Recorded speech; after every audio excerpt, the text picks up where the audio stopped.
is a lecturer at the Southampton University in the UK, and she will talk to us about Susan Langer on logic. It's your stage. Thank you, Katarina. Yes, so my paper is really on what Susan Langer had to say about logical assertion. Now, you might wonder why on earth I'm talking about this remote notion that was only popular at the beginning of the 20th century. Well, the reason why I think it's worth discussing what Langer had to say about this is that the question that Langer is trying to address while she speaks about logical assertion is much, much wider than the issue about that particular Russellian symbol. So I'm not an historian of philosophy, and my woman is in fact quite famous. So I will not introduce you to Susan Langer, but if you want to know more about her life, we can discuss that in the Q&A. We'll just go straight into the philosophical problem. So here is the plan of my talk. I will start from the general question that Susan Langer is interested in two pieces that I will consider. So her PhD dissertation and a paper she published the year after she graduated, so in 1927 in the Journal of Philosophy. Then I will, with Langer, start from her starting point for the discussion, i.e. Russell's theory of logical assertion and Whitehead and Russell characterization of the assertion sign. Then I will show you what Langer agrees upon with Russell and Whitehead, and then we will move to her novel points. First, one point she disagrees with Russell and Whitehead about in her dissertation. And then in the 1927 paper, she changes her mind and she disagrees with them in a different way. I will show you that both these points of disagreement are quite interesting and they got completely neglected. And I will show you why I think that this is really, truly unfortunate. And then we will close. Okay, so this is our Suzanne, and Suzanne starts from this point. She says, okay, so let's suppose that we agree with Frege, among others, and also, of course, with Russell, that logic, whatever exactly it is, should not merge with psychology, should not traffic, she says, psychology, i.e., should contain or rely on psychological notions. Then if you think that this is the case, then you probably consider logic to be a pure discipline. And then if logic is a pure discipline, then it should not contain or rely on metaphysical notions either. Now, Langer, in quite a number of publications in an early period and then also later on, thinks that logic can indeed shed light on a number of metaphysical issues. This is a very famous quotation from her: "Every advance in logic is a gain in metaphysical insight." So she thinks that logic can teach us quite a number of things about metaphysics. But still, logic as such should come before any metaphysics and psychology. So even though logic can teach us things about metaphysics, logic should be free from metaphysical considerations. And then Langer's question in her discussion of the notion of logical assertion aims exactly at understanding whether that is possible, i.e. whether it is possible for a logic that is free from psychology to be free also from metaphysics. And when she discusses the notion of logical assertion, it is 1926. So obviously, her starting point is Russell's principles and Whitehead and Russell Principia. That was what you would start from if you were to think about logical assertion in that period. And there are in particular 5 points that Russell and Whitehead put forward concerning logical assertion. And these 5 points are all discussed by Langer in her discussions. So what are these 5 points? Point number 1, we need in logic to distinguish some things. There is a logical difference that we need to be able to account for in logic. What is the difference? Well, the difference is the one between asserted and unasserted proposition, as it sometimes gets labeled. It is, in fact, the difference between, on the one hand, something like a proposition occurring in isolation, as when you say that snow is white, and when you have the very same proposition as part as occurring within a more complex proposition, such as the proposition that if snow is white, then the sky will be blue. Similarly, you want in logic, Russell says, to distinguish between things like Caesar died, which is asserted, and something like the death of Caesar, or something like it is true that Caesar died. So these things need to be logically distinguished because, for example, if you assert P in isolation, then you are saying that it is true.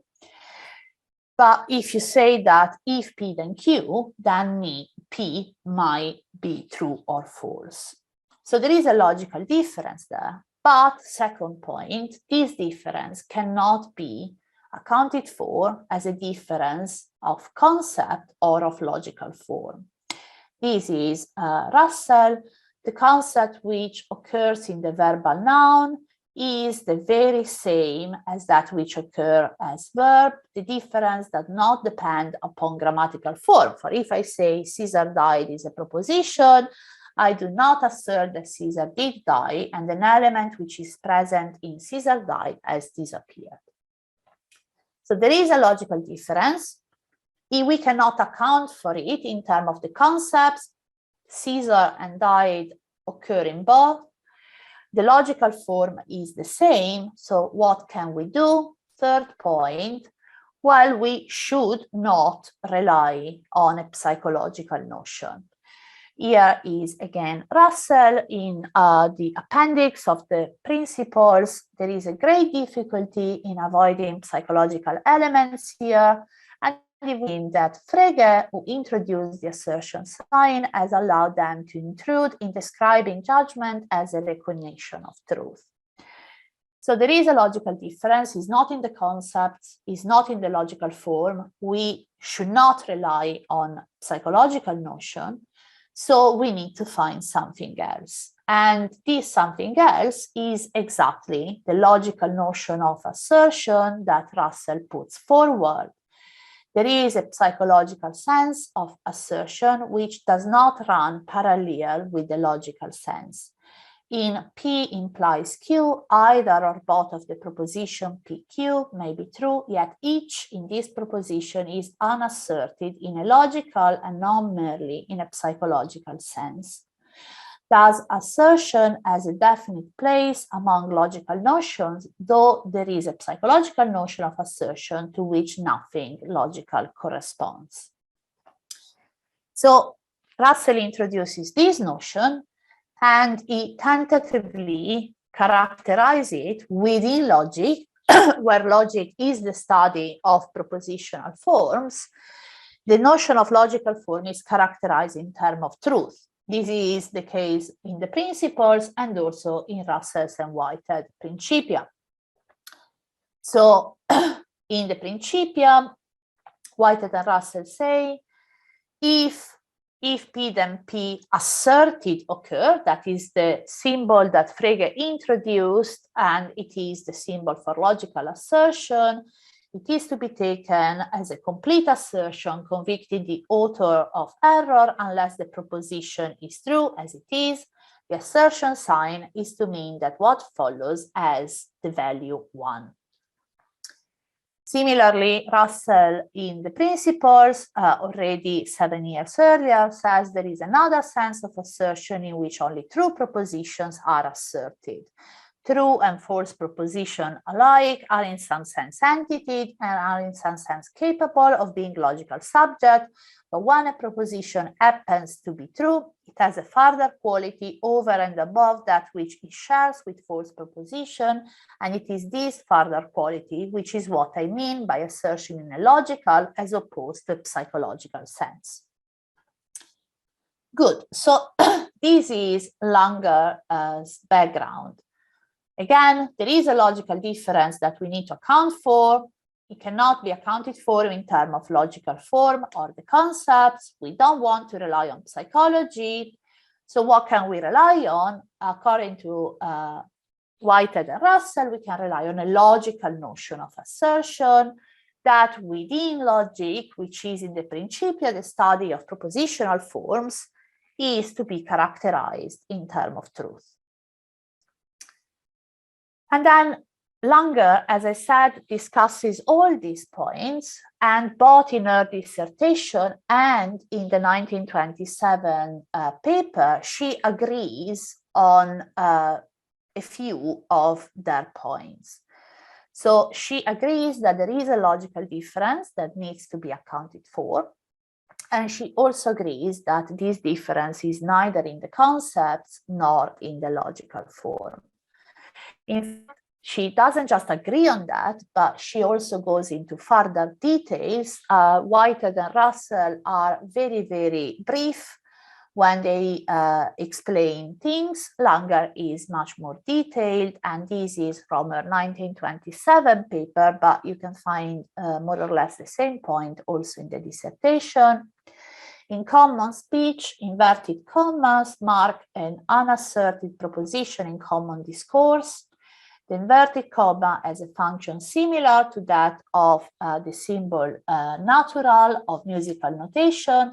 They cancel a previously accepted function of the term they modify. Psychologically, the inverted commas change our attitude toward the enclosed proposition. Logically, they change to propositional concept. The unasserted proposition function exactly as a propositional concept. If we say Caesar died is true, we are cancelling the truth value of Caesar died and assert the same proposition as it is true that Caesar died, where Caesar died becomes a subordinate construct in grammatical form as well as in meaning. Now, this passage is interesting also for another reason, not just because it shows us that Langer is agreeing on the first 2 points by Russell and Whitehead, but it also shows you already that Langer was getting her references not just from the classic linguistic examples typical of Russell and Whitehead. As you can see, she's thinking about musical notation here, and all during her early period, even though she was working in logic, references to art and music are very often present. And I think this is a way in which Langer's approach to logic is really quite rich. So she agrees on the first 2 points, and she also agrees on the fact that we should not rely in logic on a psychological notion of assertion. Of course, we have a psychological notion of assertion. It happens every single time in which you assert something either linguistically or in your mind. But Langer agrees this is not what we can rely on in logic. And this comes from her dissertation, and you will see that again there are some references to music.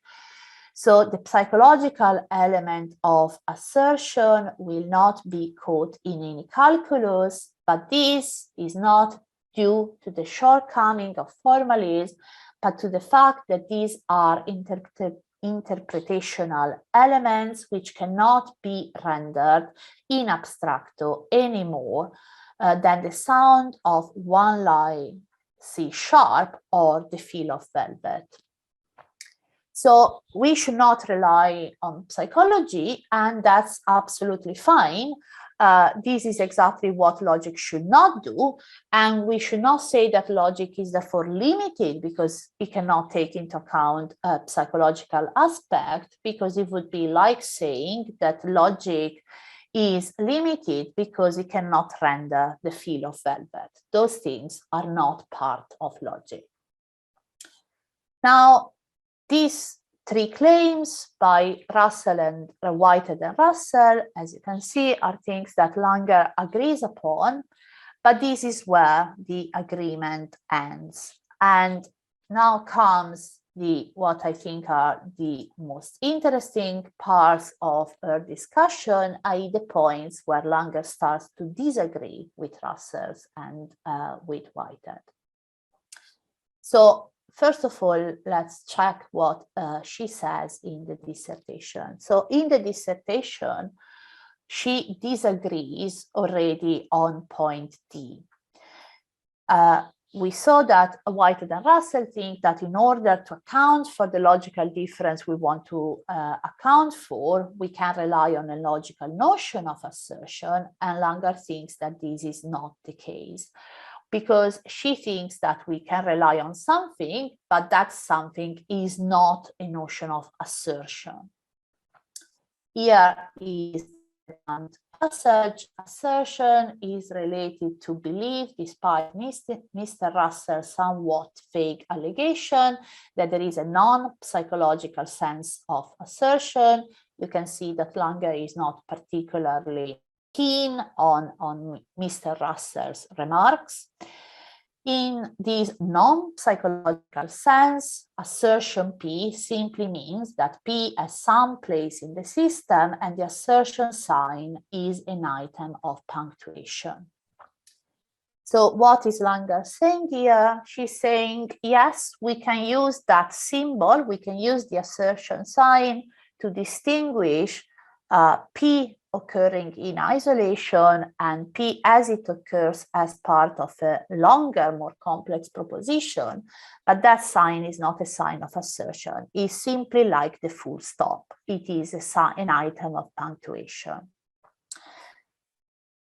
Now, because it is just an item of punctuation, it's like saying, well, you are simply introducing in logic a full stop to say P full stop and to not use the full stop when you use P as part of if P then Q. Then, of course, Langer also disagrees on the last point by Whitehead and Russell, that assertion logically is to be characterized in terms of truth. Why is that the case? Because, of course, if the assertion sign is just a sign of punctuation, then we do not need any notion that would be the meaning of such a sign. Exactly as in introducing in the English language the full stop, we don't need to introduce a notion which would be the meaning of the full stop. The full stop doesn't have any meaning as such, and the same is true of the assertion sign according to the PhD dissertation Langer. Now, again, why is this interesting? Why am I telling you something about whether the assertion sign of the Principia and of Frege is or is not like the full stop? Well, it is interesting for two reasons. Reason number one, historical, because the claim that the assertion sign in Frege, Russell, and Whitehead and Russell is like a punctuation sign is generally considered in the history of philosophy to have been put forward as first by Wittgenstein 20 years after Langer. So Wittgenstein, famously in the Philosophical Investigation at 22, says the following: Frege's assertion sign marks the beginning of a sentence. Thus, its function is like that of the full stop. It distinguishes the whole period from a clause within the period. This is exactly Langer's suggestion in her dissertation. Now, there is no reason to think that Wittgenstein somehow stole the idea from Langer. Langer's dissertation has not been published, and there is no reason to think that Wittgenstein could have seen that. But still, historically, it is indeed not true that it was Wittgenstein 20 years after Langer to introduce this suggestion. It was Langer already in 1926. But it is not just historically interesting, it is also theoretically interesting, because of course, if we treat the assertion sign as merely a sign of punctuation, then we don't need to provide a meaning for it, which means that we do not need to traffic with metaphysics and to explain the sign in terms of the notion of truth. So if we follow Langer's suggestion from the dissertation, we indeed have a logic that is free from both psychology and metaphysics.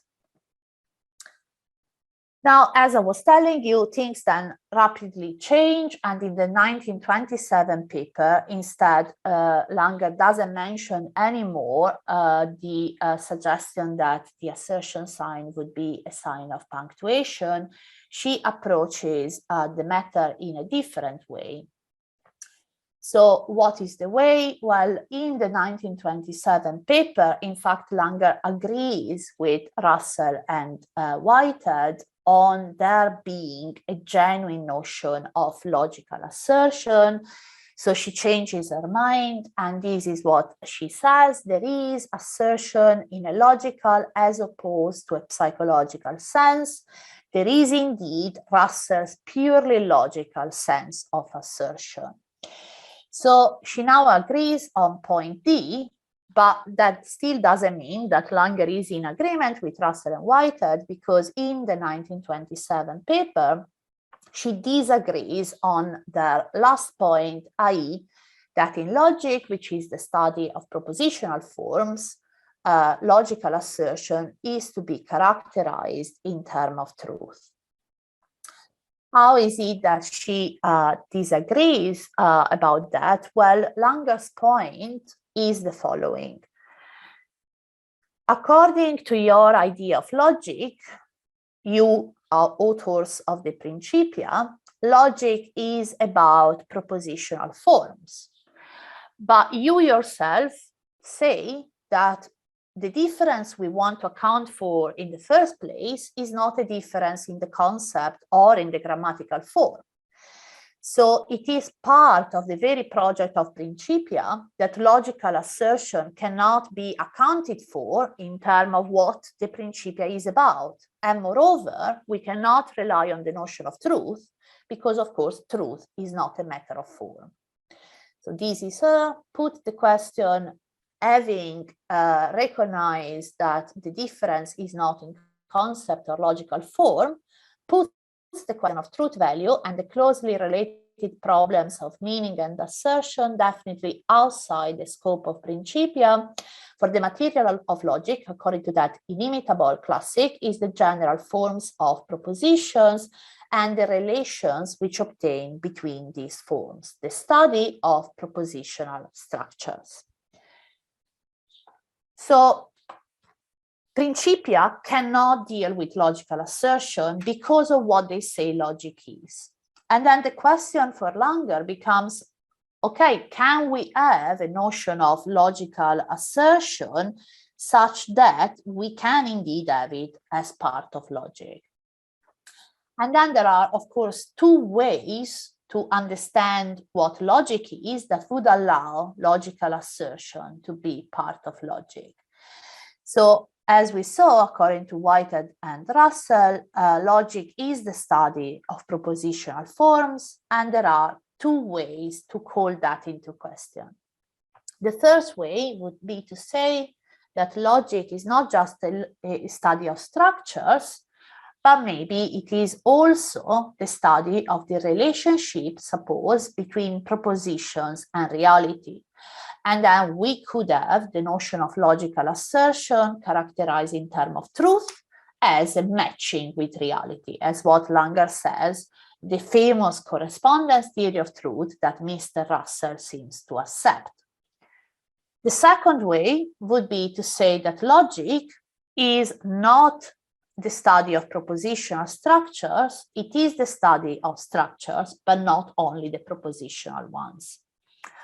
Now, Langer refuses to accept the first way. She rejects to accept that we can have a logic in which we also study the relationship between reality and language, and therefore we can have the notion of logical assertion in terms of truth. Why does she do that? For these reasons, this is her in the 1927 paper. Bertrand Russell in the Principles maintained that there is assertion in a logical as opposed to psychological sense, but his definition of it is in terms of truth, which is a metaphysical and not a logical notion. To characterize certain type of proposition, which one might call the genuine proposition by its possession of truth value, is to drag in a metaphysical notion which must be an unwelcome stranger in the logical field. Truth and falsity are, after all, metaphysical gods not to be worshipped openly in the realm of logic.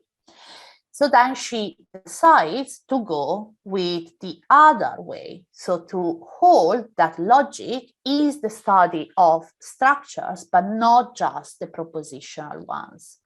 And here Langer suggests to depart completely from the Russellian and the Principias tradition and to instead follow Royce.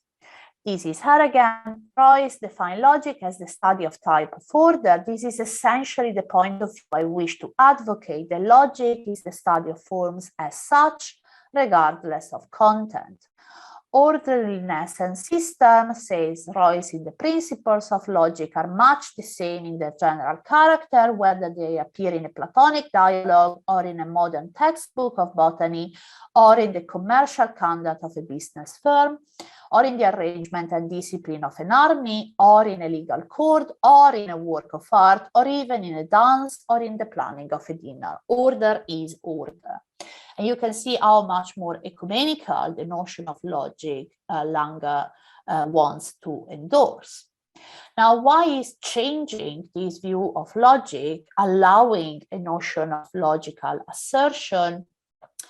Well, because of course, Russell and White had characterized logical assertion in terms of truth, and this is not a god to be worshipped. But if we have a more ecumenical notion of logic, in which order is order, the order in a work of art, in a dinner, in etiquette, in whatever is order, and so it is logic, we can characterize logical assertion in a different way.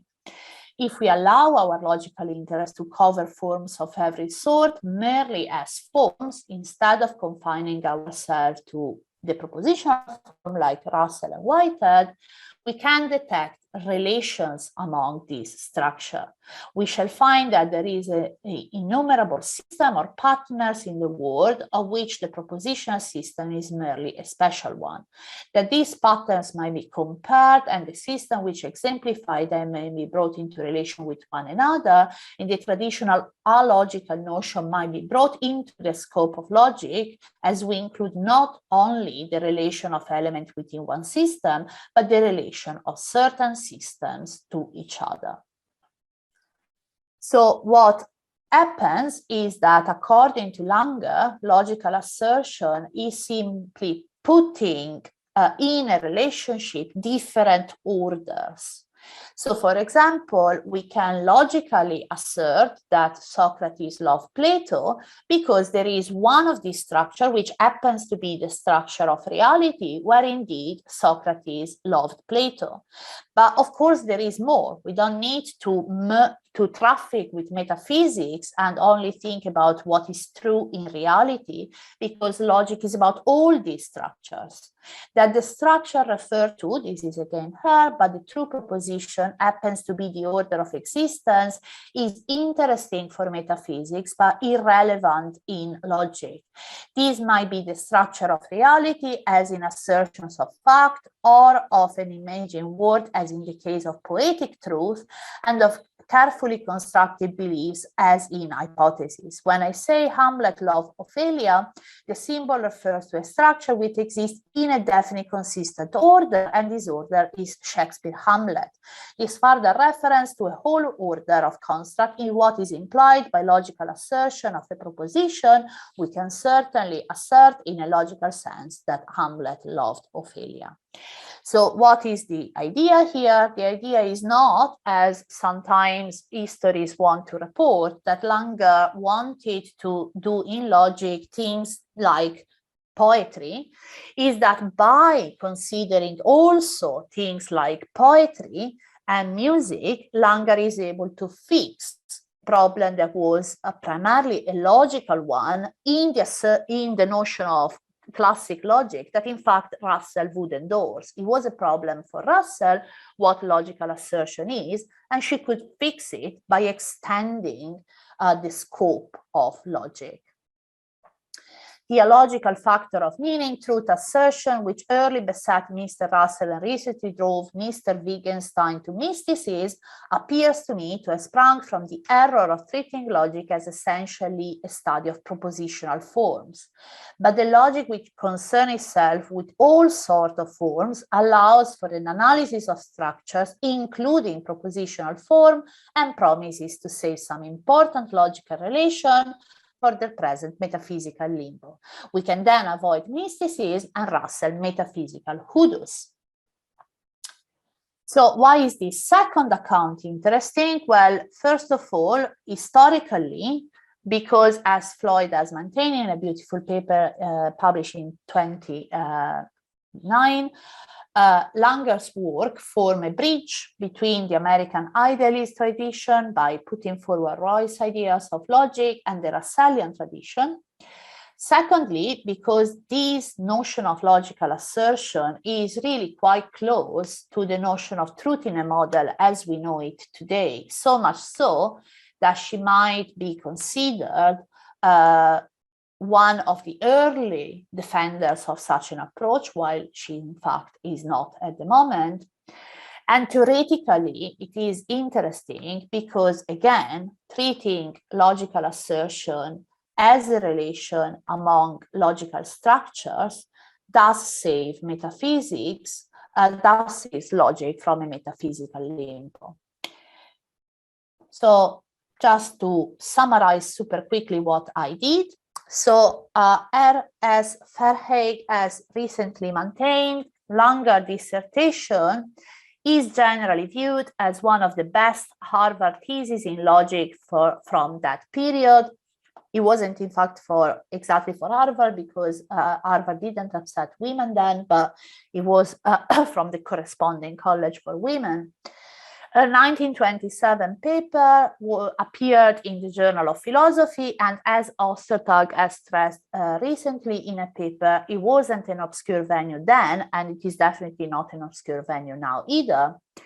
Still, I think that it's fair to say that Langer's discussion of logical assertion did not receive any attention, in fact. And I hope I was able to show you why that is unfortunate. It is unfortunate both historically and theoretically, because both her accounts show us something very important historically. First, that it wasn't Wittgenstein to first suggest that the assertion sign is a sign of punctuation, but it was Langer 20 years before. Second, the 1927 paper shows us that she had an idea of logical assertion that resembles enough the notion of truth in a model that is very common in logic nowadays. And she's currently not considered to be an early defender of such an approach, while she should. And it is also theoretically interesting because both her two accounts are very different, but both are able to show us that we can indeed obtain a logic that is free from both psychological and metaphysical notion.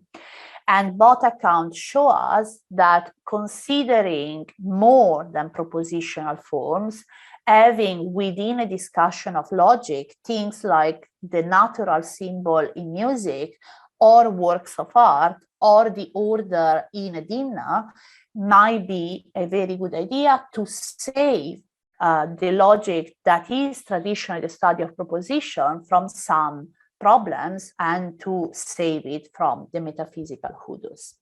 Thank you. That is all.